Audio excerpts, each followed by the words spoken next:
ಶ್ರೀ ಗುರುಭ್ಯೋ ನಮಃ. ಸಮರ್ಥ ಸದ್ಗುರು ಶ್ರೀ ಬ್ರಹ್ಮಚೈತನ್ಯ ಮಹಾರಾಜ್ ಕಿ ಜೈ. ಸಮರ್ಥ ಸದ್ಗುರು ಶ್ರೀ ಬ್ರಹ್ಮಾನಂದ ಮಹಾರಾಜ್ ಕಿ ಜೈ. ಸಮರ್ಥ ಸದ್ಗುರು ಶ್ರೀ ದತ್ತಾವಧೂತ ಮಹಾರಾಜ್ ಕಿ ಜೈ. ಇವತ್ತಿನ ವಿಡಿಯೋ ಒಳಗೆ ಶ್ಲೋಕ 168.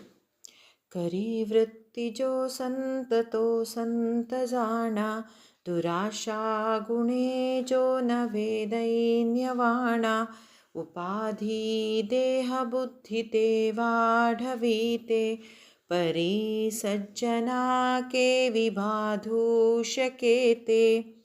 ಭಾವಾರ್ಥ: ತನ್ನ ಮನಸ್ಸನ್ನು ಸರ್ವಾಂಗಗಳಿಂದಲೂ ಆತ್ಮಮಯಗೊಳಿಸಿಕೊಳ್ಳುವವನೇ ಸಂತನಾಗಿರುತ್ತಾನೆ. ಅವನ ಮನಸ್ಸಿನಲ್ಲಿ ಆತ್ಮಸ್ವರೂಪದ ಹೊರತು ಬೇರೆ ವಾಸನೆಯೇ ಇರುವುದಿಲ್ಲ. ಆದ್ದರಿಂದ ಅವನು ಮನಸ್ಸಿನಿಂದ ಸ್ವಸ್ಥನಾಗಿರುತ್ತಾನೆ.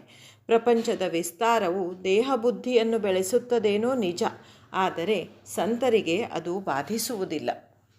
ಇಲ್ಲೇ ವಿವರಣೆ ಒಳಗೆ ನೋಡಿದ್ರೆ ಸಜ್ಜನರಂದ್ರೆ ಯಾರು ಸಹವಾಸದೊಳಗೆ ನಾವು ಇರಬೇಕು ಅಂತ ಗುರುಗಳು ಹೇಳಲಿಕ್ಕತ್ತಾರ. ಸಜ್ಜನರಂದ್ರೆ ಹೆಂಗೆ ಐಡೆಂಟಿಫೈ ಮಾಡಬೇಕು? ಅವ್ರ ಡ್ರೆಸ್ಲೇ ಐಡೆಂಟಿಫೈ ಮಾಡ್ತಿರೋ, ಅವ್ರು ಕಟ್ಸಿದ ದೊಡ್ಡ ದೊಡ್ಡ ಮಠಗಳಲ್ಲೇ ಐಡೆಂಟಿಫೈ ಮಾಡ್ತಿರೋ, ಹೆಂಗೆ ಐಡೆಂಟಿಫೈ ಮಾಡಬೇಕು? ಏನಂದ್ರೆ ಹೆಂಗೆ ಹೇಳ್ತಾರಂದ್ರೆ ಇಲ್ಲಿ ಗುರುಗಳು, ಯಾರ ವೃತ್ತಿಗಳು ಅಂದರೆ ಏನಂತ ನಾವು ಹಿಂದಿನ ವಿಡಿಯೋ ಒಳಗೆ ನೋಡೀವಿ. ನಮ್ಮ ವಿಚಾರಗಳು, ನಮ್ಮ ಎಮೋಷನ್ಸು, ಅದು ಹಿಂದಿನ ನೆನಪುಗಳು, ಆಮೇಲೆ ನಮ್ಮ ಇಮ್ಯಾಜಿನೇಷನ್ಸು ಮತ್ತು ನಮ್ಮ ಸ್ಟ್ರಾಂಗ್ ಡಿಸೈರ್ಸು ಎಲ್ಲವಕ್ಕೂ ವೃತ್ತಿಗಳು ಅಂತಾರೆ.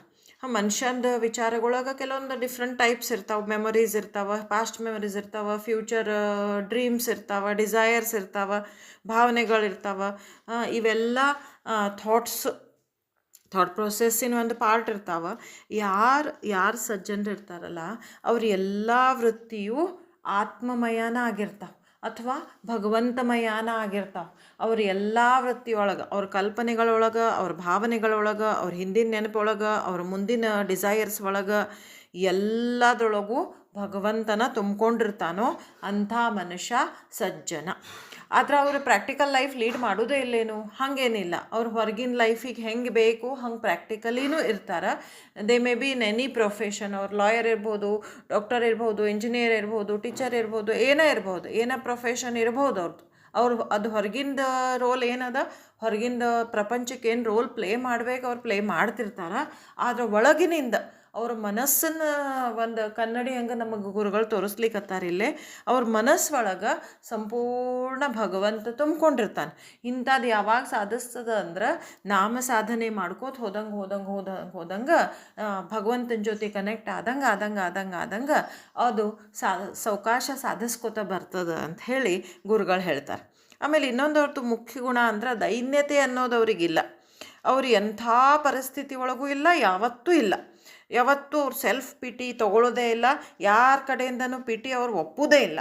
ಅವ್ರ ನಡವಳಿಕೆನೇ ಹೆಂಗಿರ್ತದಂದ್ರೆ ಇನ್ನೊಬ್ರು ಅವ್ರದ್ದು ಎಂಥ ಕಷ್ಟ ಬಂದಿತ್ತು ಹೋಗ್ಯಾರಂದ್ರೆ ಅವ್ರಿಗೆ ಪಿಟಿ ತೋರಿಸ್ಬೇಕು ಅನಿಸೋದಿಲ್ಲ. ಅವ್ರಿಗೆ ಅನ್ನಿಸ್ಬೇಕು, ಏನಪ್ಪ ಈ ಮನುಷ್ಯ ಗುರುಗಳ ಧೈರ್ಯ ಆದಲೇ, ಭಗವಂತನ ಧೈರ್ಯ ಆದಲೇ ಹೆಂಗೆ ಬದುಕ್ಯಾನ, ಇವಾಗೇನು ಪಿಟಿ ತೋರಿಸೋದು, ಅವನ ನಮಗೆ ಸಮಾಧಾನ ಮಾಡಿ ಕಳಿಸ್ತಾನ ಅನ್ನೋ ಹಂಗೆ ಇರಬೇಕು. ಯಾವತ್ತೂ ಸೆಲ್ಫ್ ಪಿಟಿಗೂ ಇರೋಂಗೇ ಇಲ್ಲ ಸಜ್ಜನ ಮನುಷ್ಯರಿಗೆ.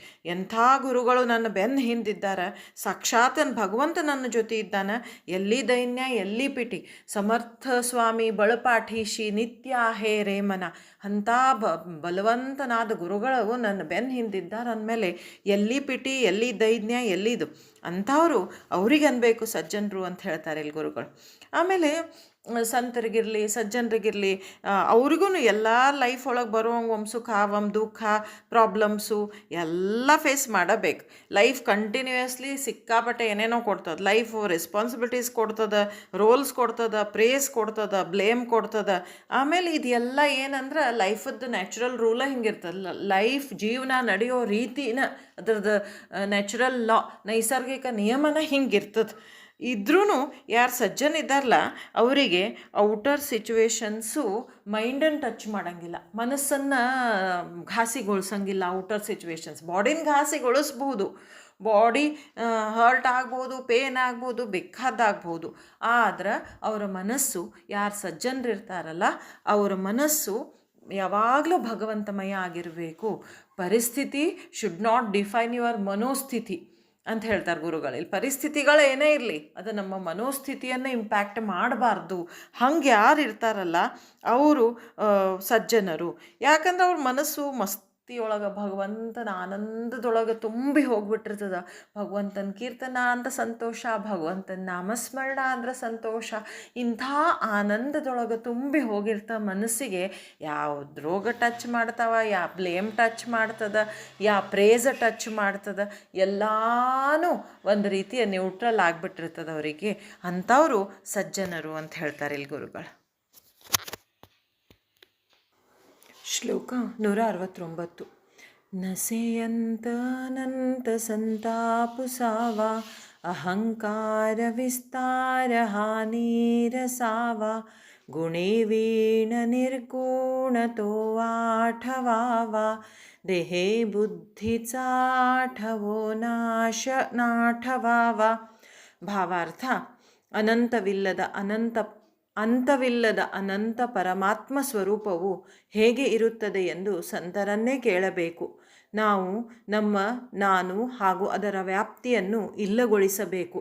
ಗುಣರಹಿತವಾದ ನಿರ್ಗುಣ ಸ್ವರೂಪದ ಸ್ಮರಣೆ ಮಾಡಬೇಕು. ದೇಹ ಬುದ್ಧಿಯ ಸ್ಮರಣೆ ಆಗಗೊಡಬಾರದು. ಇಲ್ಲೇ ಏನು ಹೇಳ್ತಾರೆ ಗುರುಗಳು, ಒಮ್ಮೆ ನಮ್ಮ ಮನಸ್ಸಿಗೆ ಆ ಇನ್ಫನೈಟ್ ಭಗವಂತನೊಳಗೆ ರಮಿಸೋವಂಥ ರುಚಿ ಹತ್ತಿದ್ರೆ, ನಮ್ಮ ಎಲ್ಲ ವೃತ್ತಿಗಳು ಭಗವನ್ಮಯ ಆದ್ರೆ, ನಮ್ಮ ಮನಸ್ಸು ಸಂಪೂರ್ಣ ಭಗವಂತಮಯ ಆಗಬೇಕು. ನಮ್ಮ ಏನು ವರ್ಡ್ಲಿ ಪ್ಲೆಜರ್ ಹಿಂದೆ, ವರ್ಡ್ಲಿ ಪರ್ಸನ್ಸ್ ಹಿಂದೆ ಹೋಗೋ ಮನಸ್ಸು ಅದಲ್ಲ, ಅದು ಅಗದೀ ನೀರಸ ಅನ್ನಿಸ್ಲಿಕ್ಕೆ ಹತ್ಬಿಡ್ತದೆ. ಅದಕ್ಕೆ ಮನಸ್ಸಿಗೆ ಸದಾ ಈ ದೇಹದ ನಶ್ವರತೆ ಮತ್ತು ಭಗವಂತನ ಶಾಶ್ವತತೆ ಅದು ಏನದಲ್ಲ, ಎರಡನ್ನೂ ಮನಸ್ಸಿಗೆ ನೆನಪು ಮಾಡ್ಕೋತ ಇರಬೇಕು ಅಂತ ಹೇಳ್ತಾರೆ ಗುರುಗಳು. ಇದು ನೆನಪು ಆಗಬೇಕು ಅಂದ್ರೆ ಸಂತರ ಹೇಳಿದ್ದ ಸಾಧನೆ ಮಾಡ್ಕೋತ ಹೋಗಬೇಕು. ಭಗವಂತನ ಜೊತೆ ಕನೆಕ್ಟ್ ಆಕ್ಕೋತ ಹೋಗಬೇಕು. ಮನಸ್ಸಿನಿಂದ ಭಗವಂತನ ಚಿಂತನೆ ಮಾಡ್ಕೋತ ಹೋಗಬೇಕು. ನಾಮ ತಗೋತ ಹೋಗಬೇಕು ಅಂತಾರೆ. ಭಗವಂತನ ನಾಮ ತಗೋತ ಹೋಗಬೇಕು ಅಂತಾರೆ ಇಲ್ಲಿ ಗುರುಗಳು. ದೇಹ ಬುದ್ಧಿ ಸ್ಮರಣೆ ಅಂದ್ರೆ ಸ್ವತಃ ಕುಂಠಿತ ಹಾಕ್ಕೋತ ಹೋಗಬೇಕು ಅಂತಾರೆ ಗುರುಗಳು. ಅದು ಹೆಂಗಂದ್ರೆ ಅಹಂಕಾರಜನ್ಯ ದೇಹ ಬುದ್ಧಿಜನ್ಯ ಥಾಟ್ಸ್ಗಳನ್ನು ಸಪ್ರೆಸ್ ಮಾಡೋದಲ್ಲ, ಫೋರ್ಸ್ ಮಾಡೋದಲ್ಲ, ಡಿಸ್ಲೈಕ್ ಮಾಡೋದಲ್ಲ, ಹೇಟ್ ಮಾಡೋದು ಅಲ್ಲ, ಬರೀ ಅದನ್ನು ನೆಗ್ಲೆಕ್ಟ್ ಮಾಡ್ಕೋತ ಹೋಗಬೇಕು ಅಂತಾರೆ ಗುರುಗಳು. ಹೆಂಗಂದ್ರೆ ನಾವೇನೋ ಒಂದು ಸಹಜ ಇದು ಮಾಡೋ ಮುಂದೆ ಒಂದು ವಿಚಾರ ಬಂತು, ಇದು ಹಿಂಗೆ ಆಗಬೇಕಾಗಿತ್ತು ನೋಡು, ಇದು ಸರಿ ಆಗಲಿಲ್ಲ, ಅವ್ರೇನೋ ಹಿಂಗೆ ಮಾಡಿದರು, ಹಿಂಗೆ ಮಾಡಬೇಕಾಗಿತ್ತು ನೋಡು, ಅದು ಸರಿ ಅನ್ನಿಸ್ಲಿಲ್ಲ ನನಗೆ ಹಿಂಗೆ ಮಾಡಿದ್ದು ಅಂತ ವಿಚಾರ ಬಂತು, ಒಂದು ಥಾಟ್ ಬಂತು. ಅದು ಅಹಂಕಾರ ಜನ್ಯ ಅದನೋ, ಇದು ನನ್ನ ಗುರುಗಳಿಗೆ ಒಪ್ಪಿಗೆ ಆಗ್ತದೋ, ಇದು ಅಹಂಕಾರ ಅದನೋ, ದೇಹ ಬುದ್ಧಿ ಜನ್ಯ ಅದನೋ, ಅಹಂಕಾರ ಜನ್ಯ ಅದನೋ, ಒಂದು ಕ್ಷಣ ನೋಡಬೇಕು. ನೋಡಿ ಅದನ್ನು ಫೋರ್ಸ್ಫುಲಿ ಮಾಡೋದು, ನೀವು ಯಾಕೆ ಇದು ಮಾಡ್ತಿ, ಇಲ್ಲ ಫೋರ್ಸ್ಫುಲಿ ಮಾಡೋದಲ್ಲ, ಜಸ್ಟ್ ನೆಗ್ಲೆಕ್ಟ್ ಬಿಟ್ಬಿಡೋದು, ಅದನ್ನಲ್ಲೇ ಬಿಟ್ಬಿಡೋದು. ಮತ್ತು ಬೇರೆ ನಮ್ಮ ಕೆಲಸದಾಗ ಲಕ್ಷ್ಯ ಹಾಕೋದು, ಇಲ್ಲ ನಾಮಸ್ಮರಣೆ ಸ್ಟಾರ್ಟ್ ಮಾಡೋದು. ಹಿಂಗೆ ಮಾಡ್ಕೋತ ದೇಹ ಬುದ್ಧಿ ನೆನಪನ್ನು ನಾಶ ಮಾಡ್ಕೋತ ಹೋಗಬೇಕು ಅಂಥೇಳಿ ಇಲ್ಲಿ ಗುರುಗಳು ಹೇಳ್ತಾರೆ. ಜೈ ಜೈ ರಘುವೀರ ಸಮರ್ಥ.